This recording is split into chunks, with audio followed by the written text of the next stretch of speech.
Praise the lord. అందరూ బాగున్నారా? అందరూ క్షేమంగా ఉన్నారా? మీ అందరి కొరకు అనుదినము ప్రార్థన చేసుకున్నాము. ప్రేమ కలిగిన తండ్రి, పరిశుద్ధుడైన దేవ, మీ ఘనమైన శ్రేష్టమైన నామమును బట్టి వందనములు నాయన.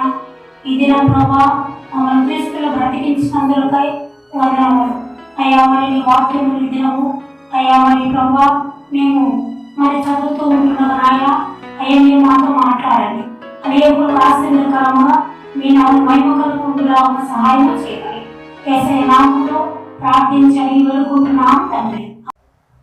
ఈ దినం మన అంశము 3 పాత్రల గురించి చూసుకుందాం. 2వ తిమోతి 2వ అధ్యాయము 20-21 వచనము చదువుకుందాం. అనుదినము దానికి ముద్రగా ఉన్నది. గొప్ప ఇంటిలో వెండి పాత్రలను, బంగారు పాత్రలను మాత్రమే కాక కర్రవియు మంటివి కూడా ఉండదు. వాటిలో కొన్ని ఘనతకును కొన్ని ఘనహీనతకును వినియోగింపబడను. ఎవరైనను వీటిలో చేరక తను తాను పవిత్రపరచుకుని వాడు పరిశుద్ధపరచబడి యజమానుడు వాడుకున్నటకు అర్హమై ప్రతి సత్కారమునకు సిద్ధపరచబడి ఘనత నిమిత్తమైన పాత్ర ఇండును. ప్రభు నామమున ఈ వాక్యం దేవుడు ఆశీర్వదించుగాక.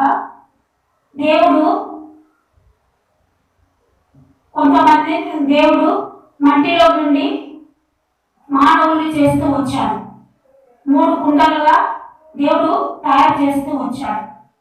మరి ఆది కాండంలో 2వ అధ్యాయము 7వ వచనంలో నేల మట్టితో నరుని నిర్మించి వారి నాసికారంధ్రంలో జీవవాయువును ఊదగా నరుడు జీవాత్మాయను. కాబట్టి దేవుడు బిడ్డలారా, దేవుడు 2 కుండలు తయారు చేస్తూ వచ్చాడు. ఒకటి మరి మగకుండ, ఒకటి ఆడకుండ తయారు చేస్తూ వచ్చాడు. ఈ ఇద్దరు కూడా ఘనత నిమిత్తమైన పాత్ర ఉండాలని దేవుడు కోరుకుంటూ వచ్చాడు. దేవుని మహిమార్థమై జీవించాలని దేవుడు ఈ పాత్రలను మట్టితో తయారు చేస్తూ వచ్చాడు. ఈ మట్టి ఘటాలలో దేవుడు మహిమైశ్వరం పోస్తూ వచ్చాడు. కానీ మానవుడు మరి ఈ యొక్క ఆజ్ఞను అతిక్రమించి దేవుని మహిమ కొరకై జీవించకుండా మరి ఆది సర్పమైనటువంటి మరి సాతాను యొక్క మాటలకు లోబడి మరి ఎంతగానో చెడిపోయిన వాడుగా ఉంటున్నాడు. ఆది కాండము 3వ అధ్యాయము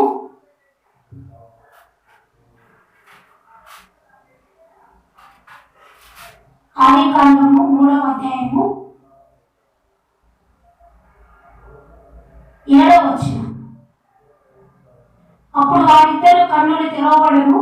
వారు తాము దిగంబరులను తెలుసుకొని అంచులు పాపలు కుట్టి తమకు కచ్చడములుగా చేసుకునేది. ఈ యొక్క మట్టి పాత్ర మరి దేవునికి ఇష్టమైన పాత్రగా ఉండాలని దేవుడు కోరుకున్నాడు. కానీ మరి అవ్వ ఎంతగానో సాతాను చేత మోసపరచబడినది. ఆ యొక్క మట్టి ఘటంలో మరి ఆ పాత్రలో విషముతో నింపబడతా వచ్చింది. ఆది సర్పము విషము వస్తూ వచ్చింది అవ్వకి. కనుకనే మరి ఎంతగానో హృదయంలో మరి ఈ యొక్క కుండ హృదయానికి సాదృశ్యంగా ఉంటుండగా ఈ కుండ మరి చేదుతో నింపబడతా వచ్చింది, ద్వేషంతో నింపబడతా వచ్చింది, అసూయతో నింపబడతా వచ్చింది.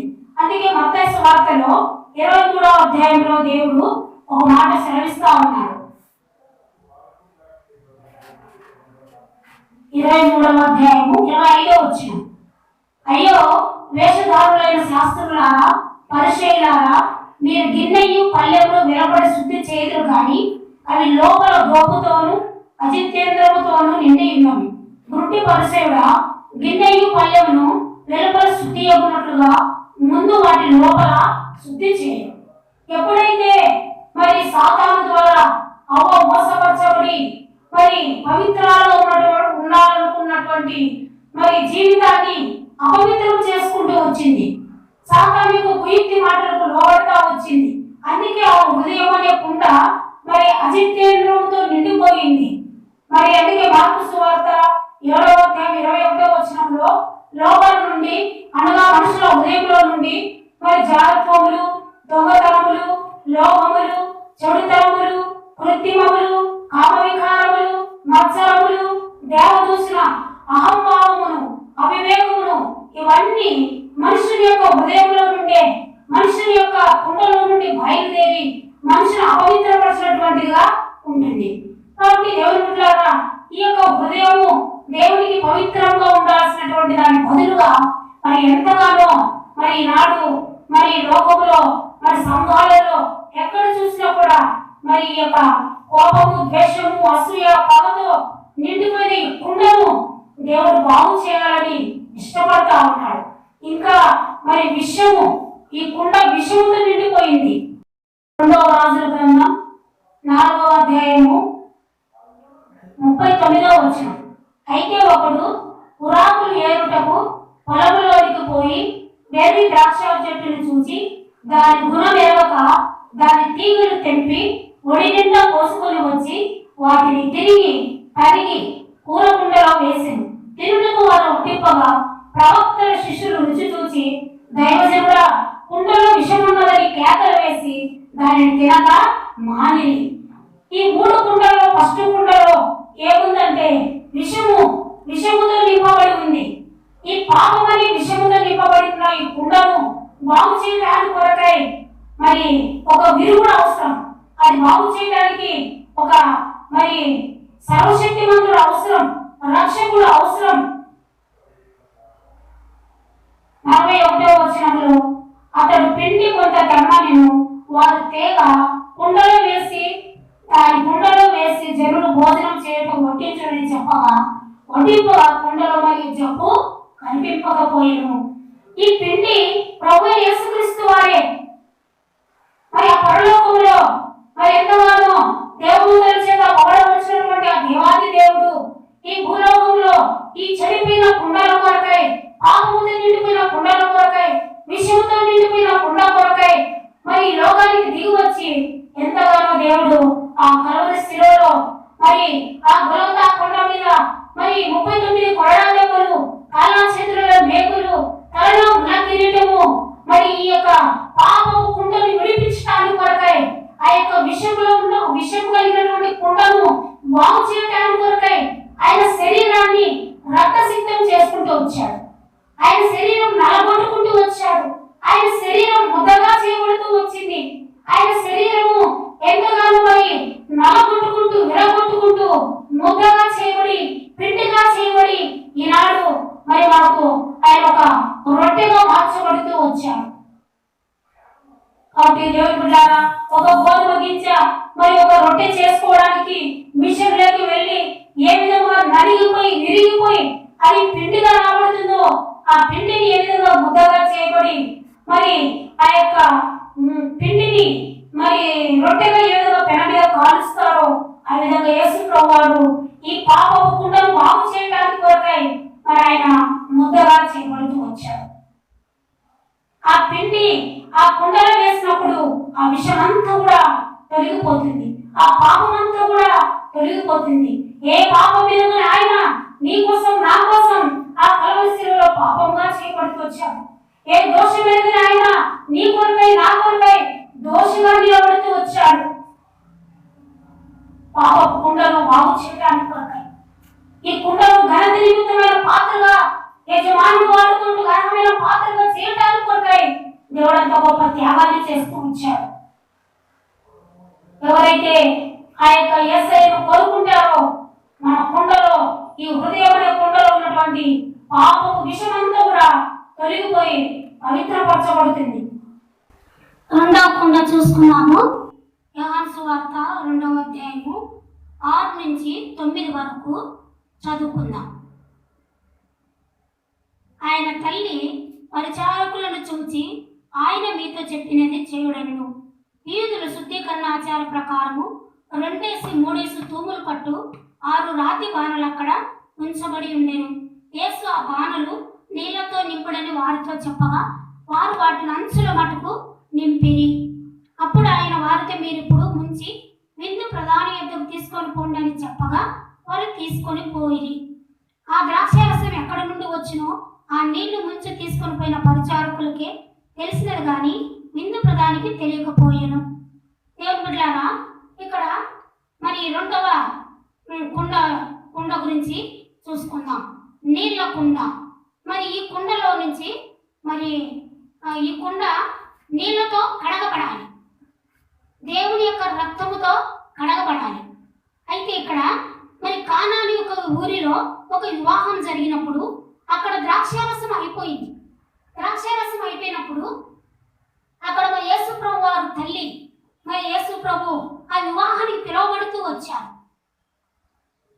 అక్కడ నీ ద్రాక్షారసం అయిపోయినప్పుడు అందరూ మరి ద్రాక్షారసం లేదు అనుకుంటా ఉన్నప్పుడు మరి యేసు ప్రభు వారి తల్లి మరి యేసయ్యను చూసి ఇక్కడ ద్రాక్షారసం లేదని చెప్పినప్పుడు, అమ్మ నా సమయం ఇంకా రాలేదని సెలవిస్తా వచ్చాడు. సరే, ఆయన మీతో చెప్పినది చేయుడి అని ఎప్పుడైతే ఆ తల్లి శిష్యులతో అంటూ వచ్చిందో అక్కడ 6 రాతి బాణలు పెట్టి ఆ 6 రాతి బాణల నిండా నీళ్లతో నింపమని సెలవిస్తూ వచ్చాడు.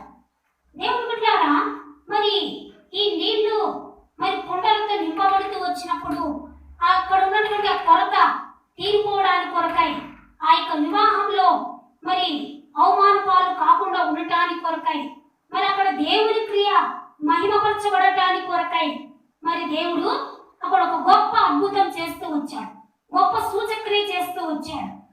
మరి ఈ యొక్క కుండలో నీళ్లు నింపమన్నప్పుడు అనేకులు ద్రాక్షారసం లేదన్నప్పుడు కానీ ఆ నీళ్లు ముంచుకొని పోయి అందరికి పోస్తా ఉంటే మరి మధురముగా ఉంటూ వచ్చి రంగు వచ్చింది, రుచి మరి ఎంతగానో టేస్ట్ మారుతా వచ్చింది. చూసారా దేవుని బిడ్డలారా, దేవుడు అక్కడ ఉండటం ద్వారా ఆ కుండలో ఉన్నటువంటి నీళ్లు ద్రాక్షారసముగా మారుతూ వచ్చినాయి. ఎంత గొప్ప ఆశ్చర్యము! అక్కడ కొరత తీర్చబడతా వచ్చింది, అక్కడ మరి దేవుని యొక్క నామం మహిమపరచబడతా వచ్చింది. కాబట్టి మరి పాపపు కుండలో మరి దేనితో నింపబడాలి అంటే మరి యేసు ప్రభు వారి యొక్క రక్తముతో నింపబడాలి, ఆయన రక్తములో కడగబడాలి. మరి నీ కొరకు నా కొరకు ఆయన కలవరి శిలువలో మరి ఎంతగానో రక్తము ధారలుగా చిందిస్తూ వచ్చాడు. ఆ రక్తము మరి ఏ పాపమేరగని రక్తము. అందుకనే 1 పేతురు 1:19 మరి సెలవిస్తూ వచ్చాడు, మరి నిష్కలంకమైన రక్తం, గొర్రెపిల్ల వంటి క్రీస్తు రక్తం, అది మరి ఎంతగానో పాపములను శుద్ధి చేసి ఆ రక్తము నిజంగా యేసయ్య కల్వరి శిలువలో ఆ గొలగొతా కొండ మీద కాళ్ళ చేతులలో మేకులు, తలలో ముళ్ళ కిరీటము, మరి ఎంతో కొరడాదముల చేత ఆ రక్తమంతా ప్రశస్తమైన రక్తము చిందిస్తా వచ్చాడు.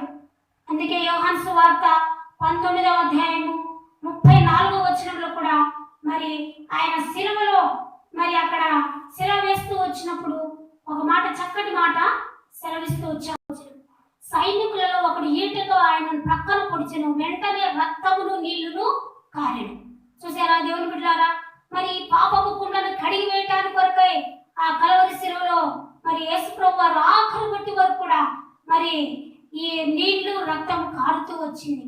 ఆ ప్రశస్తమైన రక్తమును కోరుకుంటే ఈ పాపపు కుండను దేవుడు కడిగి వేస్తాడు, మరి శుద్ధీకరిస్తాడు, పావనపరుస్తాడు, పరలోకానికి వారసురాలుగా నిన్ను చేసుకుంటాడు. ఆయన రక్తాన్ని నువ్వు కోరుకోవాలి, ఆ నీళ్లను కోరుకోవాలి. నీ కోసము చివరి వరకు కూడా ఆయన మరి నీళ్లు కారంత వరకు కూడా ప్రాణం పెడుతూ వచ్చాడు. ఇలాంటి గొప్ప దేవుణ్ణి ఇంకా ఎవరైనా అంగీకరించకుండా ఉంటే ఈనాడే, ఇప్పుడే ఇదే మిక్కిలి అనుకూలమైన సమయం, ఇదే రక్షణ దినం. ఈనాడే దేవుని నువ్వు అంగీకరిస్తే ఆయన తప్పకుండా నీ హృదయంలోకి వస్తాడు. ఈ పాపపు కుండను పగలగొట్టి పరిశుద్ధురాలుగా, నీతిమంతురాలుగా చేసుకుంటాడు. ఫస్ట్ కుండ మనం చూసుకుంటూ వచ్చాము, పాపపు కుండ. రెండవ కుండ నీళ్ల కుండ. మూడవది ఇప్పుడు చూసుకున్నాము, 2వ రాజుల గ్రంథం 4వ అధ్యాయము 1 నుంచి 7 వరకు. ఇక్కడ ఒక స్త్రీ ఉంది. ఆ స్త్రీకి భర్త చనిపోయినాడు, 2 కుమారులు ఉన్నారు. వారు మరి కొన్ని అప్పులు ఉన్నాయి వారికి. ఆ అప్పులు తీర్చడానికి కొరకై మరి వారి యొక్క యజమానుడు చేసిన అప్పులు తీర్చడానికి కొరకై ఆ స్త్రీ ఒక దైవజనుడి దగ్గరికి వెళ్ళి మొరపెట్టుకుంటా వచ్చింది. ఆ ఎలీషా దైవజనుడి దగ్గరికి వెళ్ళి మొరపెట్టుకున్నప్పుడు మరి ఆయన, అమ్మ నీకేం కావాలా ఆ కోరుకు అన్నప్పుడు, అయ్యా నా ఇంటిలో నూనె కుండ ఒకటి మాత్రమే ఉంది అని సెలవిస్తా వచ్చింది. సరే, ఇప్పుడు నీ ఇరుగు పొరుగు దగ్గరికి వెళ్ళి అనేకమైన కుండలు తీసుకొని రామ్మా అని సెలవిస్తూ వచ్చాడు. ఇప్పుడు ఇరుగు పొరుగు దగ్గరికి వెళ్ళి కుండలు తీసుకొని వచ్చింది. ఇప్పుడు ఏం చేయాలయ్యా అంటే, మరి నీ ఇంటిలోనికి వెళ్ళి తలుపు వేసుకొని నీవును నీ కుమారులు మరి యెహోవా నామములో ప్రార్థన చేస్తూ ఈ నూనెలో ఉన్న కుండ అనేకుల కుండలు పోయమని సెలవిస్తా వచ్చింది. అదే విధానంలో తను మరి ఆ స్త్రీ ఆ ఇద్దరు పిల్లలు ఇంట్లోనికి వెళ్ళి తలుపులు వేసుకొని దేవుని నామములో ప్రార్థన చేస్తూ నూనెను వేయటం ద్వారా కుండలన్నీ కూడా నూనెతో నింపబడుతూ వచ్చాయి. ఇక్కడ ఈ నూనె పరిశుద్ధాత్మ గుర్తుగా ఉంటున్నది. మరి మొట్టమొదటిగా పాపపు కుండను, ఆ విషం కలిగినటువంటి కుండను యేసు ప్రభు బలియాగము ద్వారా బాగు చేస్తూ వచ్చాడు. తర్వాత మరి నీళ్లు రక్తము కారంత మటుకు శిలువలో చేసిన బలియాగము ద్వారా మరి ఆ యొక్క నీళ్లతో రక్తంతో నింపబడతా వచ్చింది కుండ, శుద్ధీకరించబడతా వచ్చింది. ఇప్పుడు ఈ కుండ మరి పరిశుద్ధాత్మతో నింపబడాలి, దేవుని యొక్క ఆత్మతో నింపబడాలి. అందుకే అపొస్తలుల కార్యములో 2వ అధ్యాయము 17-21 వచనంలో కూడా సెలవిస్తా ఉన్నాడు. పరిశుద్ధాత్మ మీ మీదకి వచ్చినప్పుడు మీరు శక్తిని అందుతారని సెలవిచ్చినట్లుగా మరి మన ఆత్మీయ జీవితంలో, మన యాత్రా జీవితంలో పరిశుద్ధాత్మనే మరి కలిగి మనము జీవించాలి. దేవుని మనము సంతోషపరిచే వారంగా ఉండాలి, ఆనందపరిచే వారంగా ఉండాలి. ఈ కుండ దేవుని యొక్క ఆత్మతో నింపబడిన కుండగా ఉండాలి. అపొస్తలుల కార్యములు 2వ అధ్యాయం చూసుకుందామండి. 17వ వచనం, అంత్య దినముల యందు నేను మనుషులందరి మీద నా ఆత్మను కుమ్మరించెదను. కాబట్టి దేవుని బిడ్డలారా, ఇవి అంత్య దినములో కాలం. చూడండి, ఎక్కడ చూసినా కూడా కలవరము, భయముతో నింపబడిన దినాల్లో ఉన్నాం. కరోనా అని ఎక్కడ చూసినా కూడా ప్రజలు భయపడుతూ ఉన్నారు. కాబట్టి ఇది అంత్య దినాలు. ఈ అంత్య దినాల్లో మనం ఏం చేయాలంటే, మరి మన ఇంటిలోనికి వెళ్ళి తలుపులు వేసుకొని ప్రార్థించే బిడలంగా ఉండాలి.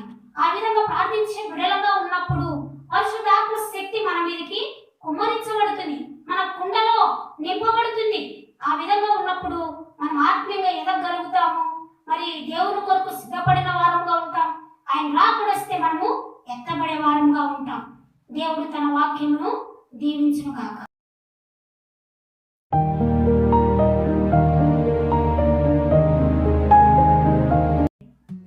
ప్రేమ కలిగిన తండ్రి, పరిశుద్ధుడు అయిన దేవా, మరొకసారి నాయన నీ పాద సన్నిధికి వస్తున్నాము. ఇంతవరకు నీ వాక్యమును ఎంతగానో మీరు విడుదల చేస్తూ వచ్చారు అయ్యా, మాకు వినిపిస్తూ వచ్చారు. ఈ అంత్య దినాలలో ప్రభువా, మేము కూడా మరి 3 కుండల గురించి సత్యాలు నేర్చుకుని ప్రభువా మా యాత్ర జీవితంలో అయ్యా మేము ఆ విధంగా జీవించలాగున సిద్ధపరచండి. పాపపు కుండ నుంచి విడిపించబడి అయ్యా నీకు అయ్యా పరిశుద్ధాత్మ మరి తండ్రి మీ రక్తమును కోరుకుంటూ, మీ రక్తమును మా హృదయాలలో ఎప్పుడు ఉంచుకుంటూ, మీ పరిశుద్ధాత్మని కుండలు మాలో ఉంచుకుంటూ అయ్యా మేము ఆ విధంగా జీవించడానికి ఎంతైనా సహాయపడుతుందండి. దయగలిగిన ప్రభువా, ప్రస్తుత దినాలలో నాయన అయ్యా ఎక్కడ చూసినా కరోనా అని ప్రభువా ప్రజలందరూ భయపడుతూ ఉంటుండగా కరోనాను ప్రభు యేసుక్రీస్తు నామములో విడిపించండి నాయన, విడుదల కలిగించండి. ఆయా దేశాల్లో, రాష్ట్రాల్లో, జిల్లాల్లో, గ్రామాలలో, పల్లెలలో ఎక్కడ చూసినా కూడా భయంకరమైన పరిస్థితులు అయ్యా మరి ఈ రోగం యొక్క అయ్యా మరి భయం నుంచి ప్రజలను విడిపించి విమోచించి మీ ప్రశస్తమైన రక్తము అయ్యా చల్లి నాయన దూరపరచవలసిందిగా ప్రార్థిస్తుంటున్నాం. దయగలిగిన తండ్రి, అనేక మంది అయ్యా సంఘాలు, అయ్యా దైవజనులు, విశ్వాసులు వారి కుటుంబాలను అయ్యా అంత్య దినాలలో కాపాడుతురండి, భద్రపరచండి.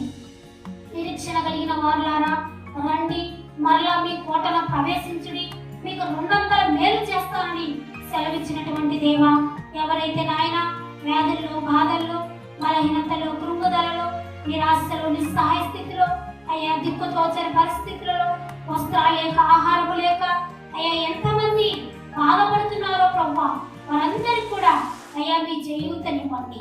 అయ్యా నీతిని దక్షిణాస్తముతో ఆదుకోనండి. భయపడకము, నీ దేవుడినై ఉన్నానన్నావు.